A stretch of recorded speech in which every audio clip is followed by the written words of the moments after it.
Okay, I gotta make a fast video. I just typed out a whole answer to someone on Facebook and it all went away like that. Oh my God. All right. So I'm just gonna make this video fast. I'm gonna read this. So someone asked me, in a recent meditation, I'm a little angry. In a recent meditation, you said that you've changed your perspective on your ego from a furry creature by your side. Lately, I've been drawn to this image of Saint Christopher, which is of a traveler with a child on his back. There have been many different artist interpretations of the image, and I particularly like the attached one. I bought a Saint Christopher. I just like touch things, and everything just changes. Saint Christopher pennant, and I wear it with a compass to remind me that my spirit and my ego travel together on a clear path. My spirit sets the direction. My ego travels along as a calm and confident informer, providing emotional feedback. And my goal is to be able to identify the distinction. That is, know when the spirit is speaking versus the ego. It's getting easier. This is where I am right now. I would be interested to hear your thoughts on this perspective. Okay, so I'll try and remember what I wrote, but so that used to be my perspective too. The ego is born, with the body. You have a body, and it comes with an ego, like satellite radio for the first 3 months, and then you basically make your ego your bitch and let your soul make every choice, all the choices. So soul, spirit directed life. Okay. So I used to look at the ego like, as long as I put it in its place, then everything's going to be great. And my ego is the middle manager, and the first office I created, the office doesn't make any money for me, but I'm going to keep it open anyway. And that middle manager is always freaking out, trying to make a profit. I'm like, it's okay, it's okay. All right. So using this perspective of my ego is that middle manager where I started my company. It's the first office I ever opened, and I have a special place in my heart for that office. It doesn't make any money. It doesn't really serve me, okay? But I'm going to keep it anyway because I love it, and I started my business from my parents' basement, and Okay, so then that was fine. I was doing that for a while, and that's what I learned in my spiritual life coaching program that I was doing. And everything was going well. And then I started channeling Neem Karoli Baba for a client, and then he started coming to other clients. And then now he's coming. I have a student that talks to him. Okay. Not everybody's goal is to keep the voice of the ego and the voice of the spirit and have the experience in life as I just need to know who's talking to me. And so the story is that my ego is giving me valuable feedback, emotional, valuable feedback. Okay. Once I started working with Neem Karoli Baba, well, not right away, but after a little while, he said, if you want to continue working with me, the goal has to shift to breaking the ego. So if you want to keep working with me, the goal is now to break the ego. Okay, to me it was like I needed to tell my ego for a certain chunk of my path that you'll always be with me. You're just going to be this fluffy little scared little bunny in my right palm. And so in order to get my ego onto my path, onto the journey, come with me, it's fine. I'm never going to kill you. I'm going to have you forever. I promise to never kill you. I promise. And the ego's like, okay, all right. And then I'm just going to keep you in your place and everything's going to be great. So what I see now is that not everybody can hear Neem Karoli Baba like I can. So there are people who know who Neem Karoli Baba is. They have pictures of him. I met these people in Washington Depot, this place, Native Spirit, and I bought all their sage because it's a great place. If you're in Washington Depot, just go. If you're in Washington Depot or near there and you you find this place, native spirit, just go in there and say, Neem Karoli Baba says hi. So these people like know who he is. And they have a different goal than, yeah, I want to keep my ego forever and ever and ever. So some people's goal is to break their ego and be in the world as pure spirit. One voice. Only hearing the voice of the spirit. Not entertaining and having a party with the ego in the head, and that's fun. And that was fun for a while. Who's talking to me? Who's talking to me now? Oh, that's my ego. Da, da, da. Well, for me personally, at this point in my life, the goalpost has moved out to breaking the ego completely. And in order to help people like the people in Washington Depot or people who know Neem Karoli Baba, I have to align with that new goal. And it was fine for me because I spent so much time allowing my ego to, just tell me things like a middle manager. So now, if I listen to Neem Karoli Baba, he says, back to the example of the ego as a middle manager of a building or of an office that doesn't do well. It doesn't serve. It's breaking even. What is the point? So your energy, your resources. So resources means time, energy, money, whatever, everything. Where your mental energy goes. The focus. If you are supporting something like an office and that doesn't bring anything back, there's energy going there. Is that worth it? Okay, if it is worth it, then you are still telling your ego, I promise I'm not going to kill you. I'm not going to kill you. But if you all of a sudden one day say, you know what? All those people in that office, that manager, my ego, is so stressed out. If I fire and shut down that office, then all the people that work there, including the manager, who's my ego, can retire or rest. No more stress, no more stress. So then I think of that option. Now, at this point in my life, that's what feels better. It feels better to me, yes. Break the ego. Fire that manager. Shut down that office. Save those resources. It's a shift from thinking the ego is providing me valuable information to now realizing I don't need that information. That information was just putting more stuff in my mind, more stuff to deal with.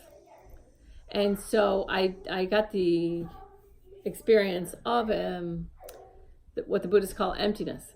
And in the experience of emptiness, there was nothing and everything all at the same time. There was nothing to add, nothing to subtract. And I also intuitively knew that if I tried to grab onto it, to hold it, it would be gone. So I was able to stay in the experience of emptiness. I didn't set out to do that. I just was meditating like how I meditate for myself. Not a guided meditation, just meditating. And then this experience just kind of opened up. It just blossomed.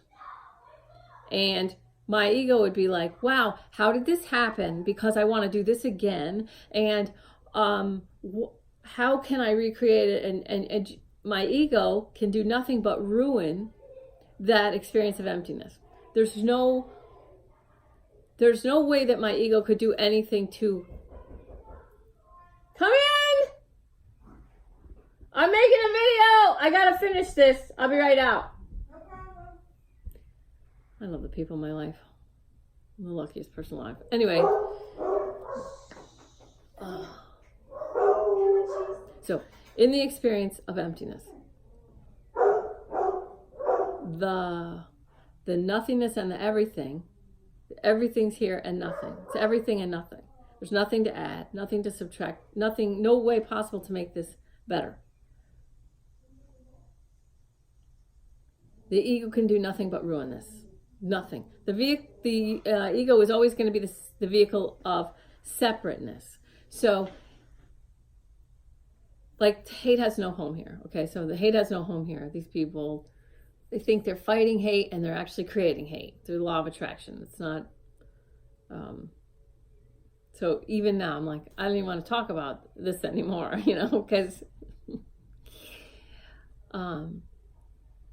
because it used to really bother me. The hate has no home here signs and Whoopi Goldberg with Trump's brains getting blown out on her t-shirt, and she's saying, I just hate the hate. I don't know where it's coming from. I just hate the hate. It's like, really? Really? Like, do you have a mirror? You can't look in the mirror. You can't figure out where the hate's coming from. And so,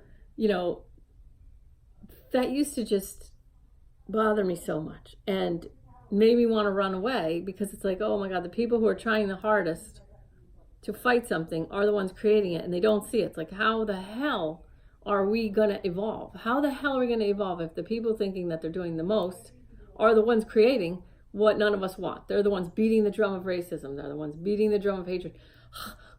Like, okay, so my ego was so annoyed that, and then I was trying to teach people what they were doing. I was trying to explain what's virtue signaling. What's this? What hate has no home here. Hate is the subject of your sentence. The law of attraction, it can only bring more hate. Now, as I just think about and move towards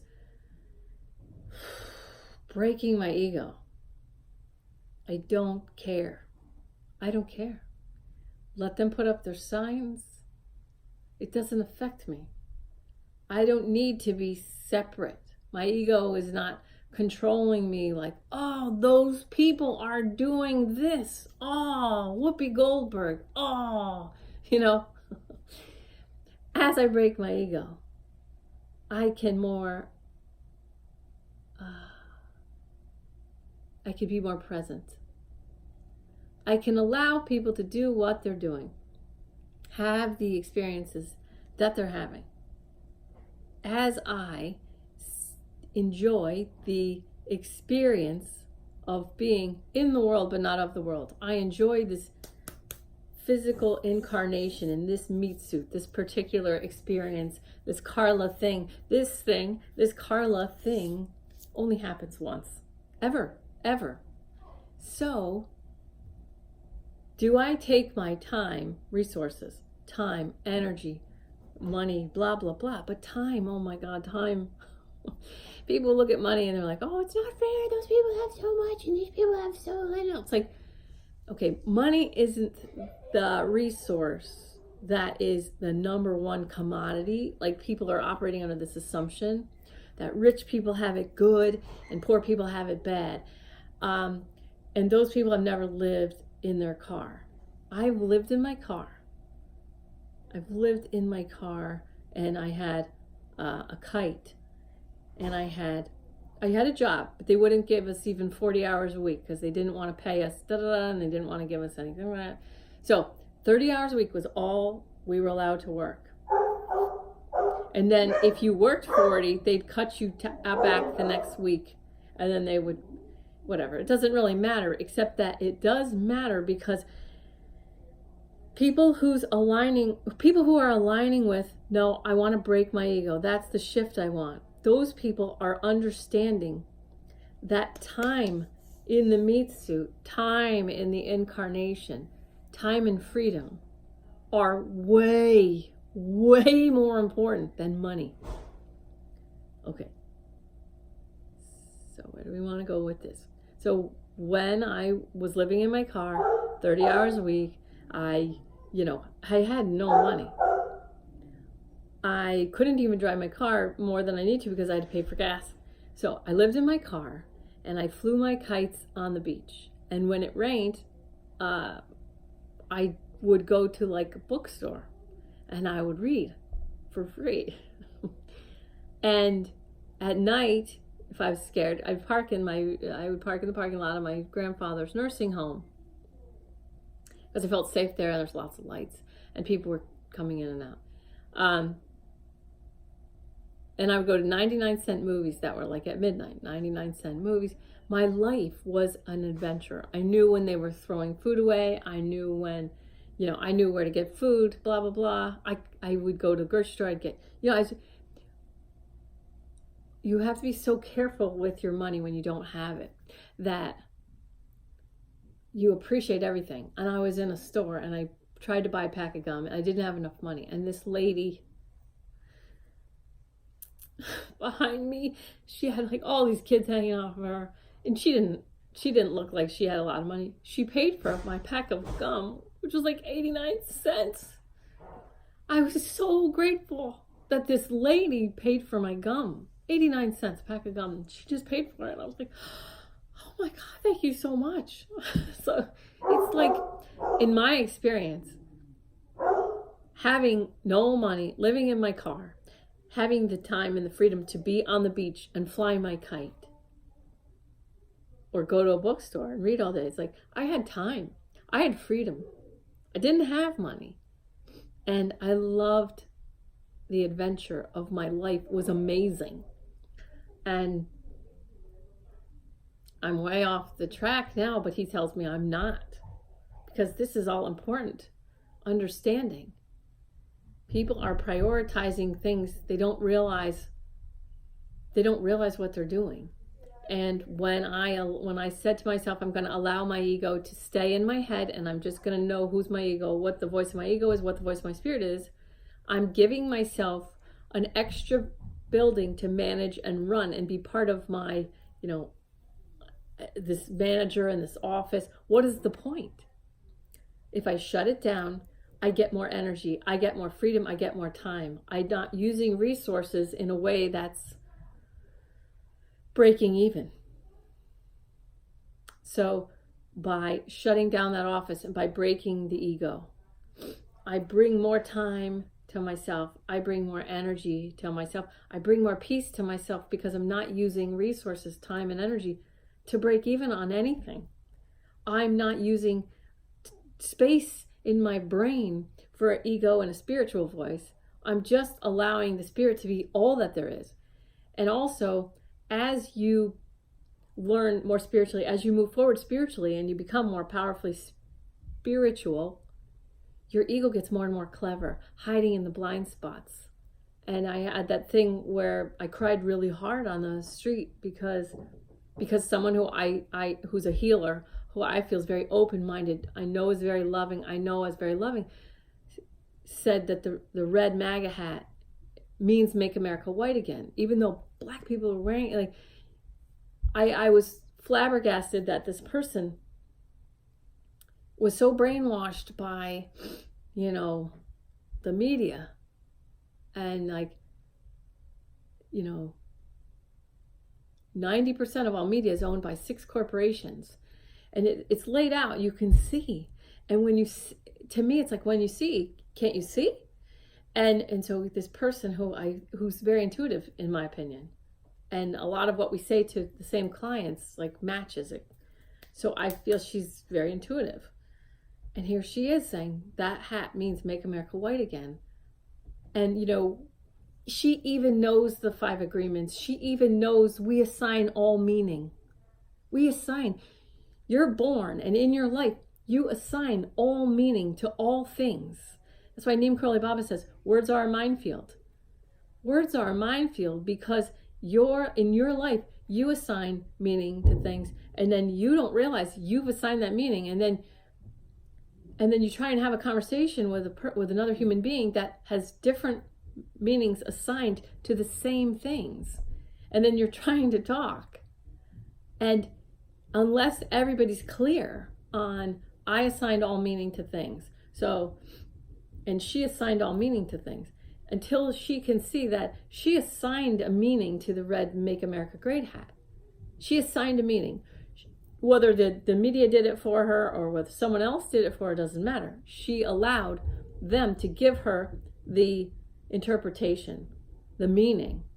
So she allowed someone else to assign meaning of a red MAGA hat as racist, basically, a racist hate symbol. Same with Pepe, like all this stuff. We assign all meaning. But people are looking at the same thing and assigning different meanings. So that's why Neem Karoli Baba says words are a minefield.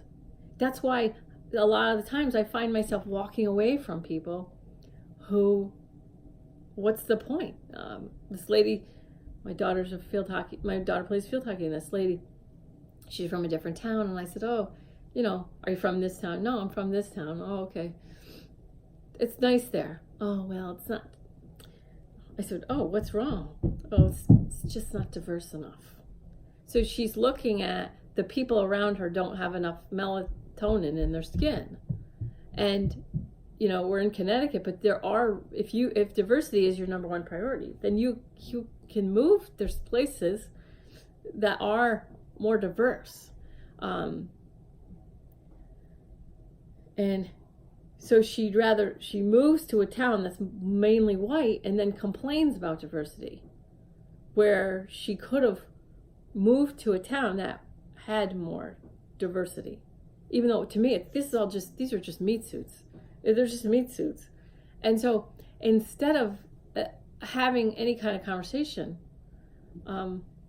I just kind of floated away from her because she wants to complain to me that the town she chose to move to isn't diverse enough, so that I say, oh, you're a good person because you want more diversity or whatever. And it's like, okay, that's her experience, that's her reality.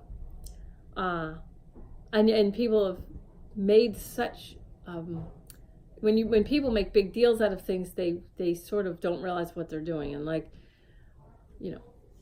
was it Harvard that had too many Asians? So they stopped they like cut off the amount of Asians because they already have too many Asians. Like, that's racist. But I'm, this is what's happening now. People are trying to do the right thing. People are trying to do good. And then they're taking these concepts, whether it's diversity or whatever, and they're just like running in the wrong direction. And it's not my job to stop them and say, hey, hold on a second. You're actually being racist right now. It's not my job to do that, because they're not going to understand. It has to come from inside. So it's totally a valid way to live. Choose victimhood or empowerment. It's fine. Choose whatever you want. You can't be both at the same time. And you can choose to allow your ego to stay and take up room in your head and give you information, and then you assign the meaning to that information. And if you assign the meaning of it's valid and it's valuable information that my ego gives me, then fine, that's your experience.